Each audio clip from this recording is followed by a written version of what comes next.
Who are you and what's this about? Hi, I'm Scott and I'm doing the Fat Dog 100 kilometre ultramarathon. Can you give us a bit of background on you and how did you get to here? Of course. I'm a 30-year-old amateur trail runner originally from a small town in Scotland called Montrose. While I was in Scotland, I ran a few races, the Glasgow Half Marathon, the Edinburgh Marathon, and I had signed up for an 80 kilometre trail race which I didn't actually complete. In February of 2023, I moved to Vancouver here in British Columbia, Canada, and decided about 6 months in that I was going to do a 100 kilometre trail race. From there, I completed a 50 kilometre race in North Vancouver last year and the 100 kilometre race in California last year. I've also just recently completed the same 50 kilometre race this year, and now I'm looking forward to the Fat Dog 100 kilometre ultramarathon. So tell us about the race.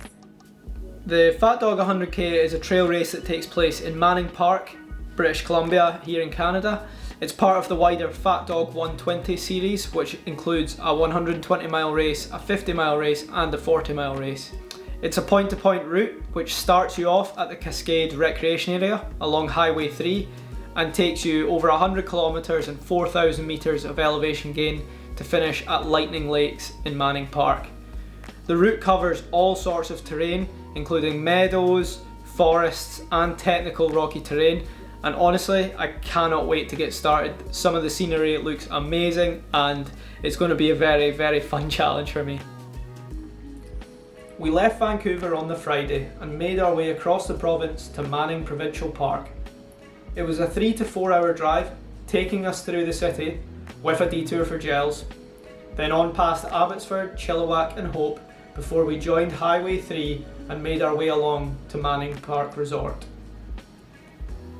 We first made our way to the campsite to pick up one of the last remaining spots, where we came across some wildlife, some wild toilets and a 5 kilometre walk into Manning Park Resort to stretch off the legs.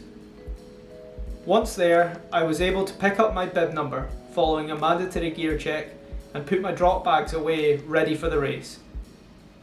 I did have my girlfriend Zoe crewing for me, but I thought I should use the drop bags just in case something went wrong. We hung around for a bit, checking out the live tracking on the 120 mile race before attending the mandatory racer briefing. The team gave us a great introduction to the race and made sure everyone was aware of all the rules, where to be and when. When we got back to camp, we went about setting up the roof tent and getting a good feed in me before we went to sleep for an early night.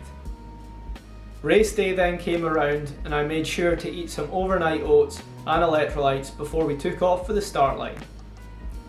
Once there, I checked in, got my gear ready and mentally prepared myself for a big grueling day on the trails. So I was standing at the start line along with another 165 people waiting for the green light. After the countdown and as the clock struck 7:30 AM, we were off. 3, 2, 1. Zoe was waiting there with Zoe Cam to see me on my way. The first section of the course was 5.7 kilometres with an elevation gain of around 350 metres.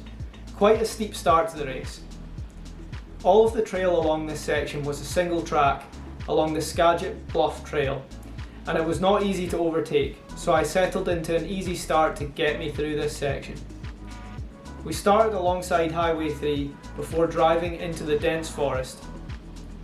It was actually nice to start off like this, as I got to meet a couple of people that I would see throughout the race. The section felt good and I came through to the aid station at Cayuse Flats in around 55 minutes, and this was right on track with my goal time of 17 hours for the race overall. The next section that followed was 7 kilometres and another 300 metres of elevation gain. This started with a very fun log crossing, which made for a lovely break from the trails, and then we were into some wider trails and climbs where we weren't so set in the single file. I'd started to think about nutrition and get some quesadillas and gels in, and I was still right on track with my goal time.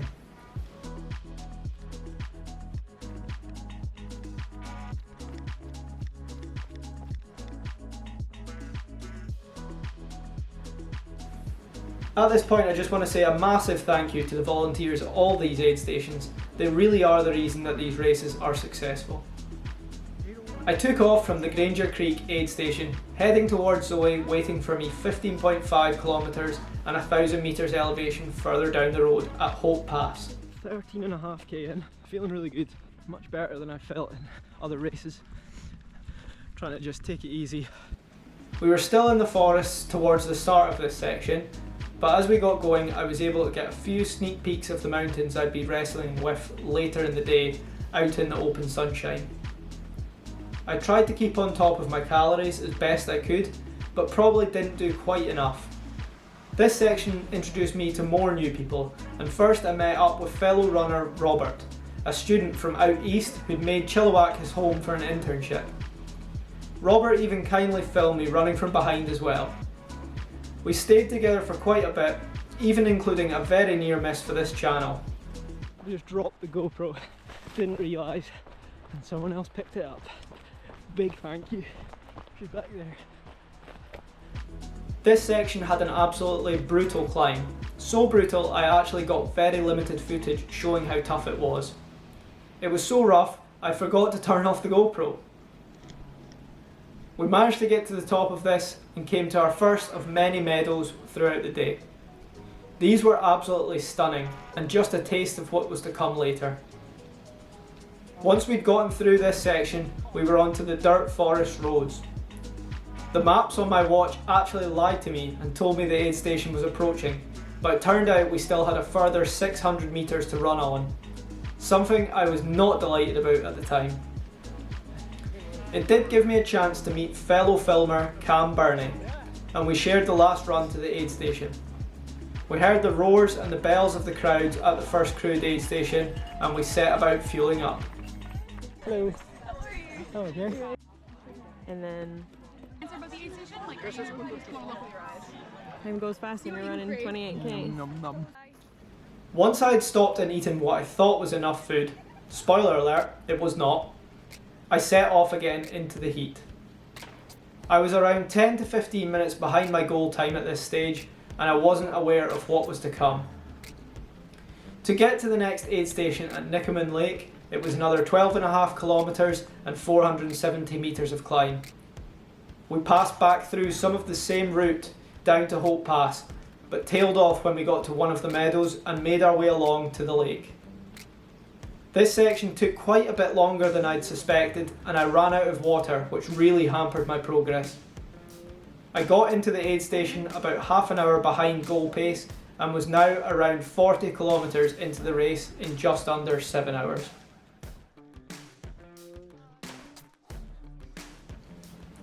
The lake was beautiful, but there was no time to hang around. It was on to what I thought was one of the toughest sections of the race, heading up into the alpine to get to Heather aid station. On this section of 15.5 kilometres and 700 metres elevation, we climbed up to get unreal views of Nickerman Lake, where we'd just come from. While it was the hardest section, it was definitely the most beautiful too. Everywhere you turned, it was endless meadows. I was really struggling through this section though, as once again I'd run out of water. About halfway, well behind goal pace currently, but try not to think about it. I was very thankful to make it to the top of the mountain and see the backcountry aid station, where I got some sugar and salt in me, even if it was over an hour longer than my goal pace had told me. I'm 8:01. So at this point I was very low on energy and struggling a lot, but I only had another 10 kilometres and about 200 metres of climb before I would get to Zoe and get the pep talk I much needed. We headed down Big Buck Mountain towards Buckhorn Campground and then up and onto Blackwall Road, which had lovely views but absolutely pounded my knees. It was nice to get up and out of the trees for a while, but the road felt endless, even though it was only a few kilometres. I came down and into the aid station with nearly 12 hours on the clock and about 2 hours behind the goal pace.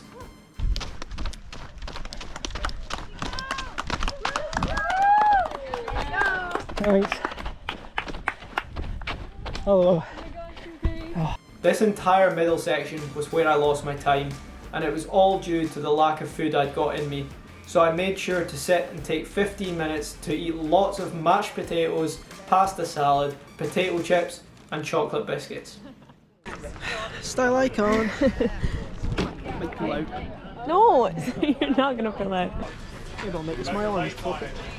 Yeah, Okay, lads. See ya. Just there's another one. I got you. Thank you. Have fun. I will.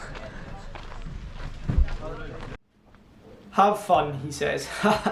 I was not looking forward to the next bit, although I was feeling better than I had for the previous 40 kilometres. This section was mainly heading down a part of the road for 10 kilometres, hence the stylish high vis.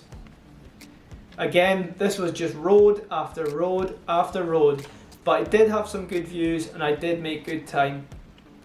I tried to get what respite I could by using debris at the side of the road until I hit the bottom of the road and Manning Park Resort. As darkness drew in, we then crossed over and headed down the road to the aid station at Windy Joe's. This was actually the first section I'd beaten my goal pace, gaining me about 20 minutes closer to my goal time. My torch and my head torch. Oh yeah. By the time I'd got to this aid station, I'd done just under 80 kilometres and over 3,000 metres of climb. However, it was now around 9 PM and nighttime had well and truly begun. I had to get my head torch out and make tracks to get myself to the last aid station at Strawberry Flats. Zoe was once again providing the goods, but my ability to get the footage had severely decreased alongside my energy. I stumbled my way into Strawberry Flats and took a seat, really considering whether I could complete the final section.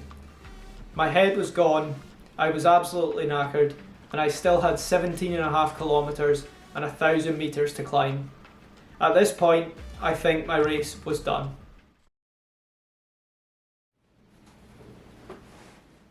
So it looks like you finished the race. Yes, I did. I managed to gather myself at the aid station very much thanks to your words of confidence, and I got myself onto the Skyline Trail in what felt like record time. Once I got to the top of the trail, my body just honestly shut down, and I had 7 kilometres of downhill, which was extremely technical and really hard. I struggled a lot getting down there, but once I did, I managed to get down and cross the line in just almost exactly 19.5 hours. I got a finish position of 76th out of 166th overall, so just inside the top half. Honestly, just what an incredible experience and what an incredible race. I had an amazing time, and even though I didn't hit my goal time, overall the experience was amazing. I have to say a big thanks to my crew queen Zoe. Without her on the day, there would have been no way I was getting that done, and her words of encouragement really pushed me over the line at that last section. I also want to take this chance to say a massive congratulations and thank you to the entire Fat Dog 120 organisational team and the over 200 volunteers that put their time into making this race absolutely spectacular. If you're thinking about getting involved in this race, I would highly recommend it. The event overall was very smoothly run and the route itself was unbelievable. And finally, I want to finish off by just saying a massive thank you to you guys for watching this video. It's obviously the first one on my channel, and I'm hoping to bring many more of various adventures that I want to do. If you enjoyed this video, please give it a like and comment down below what you would like to see next, and I'll hopefully see you in the next one.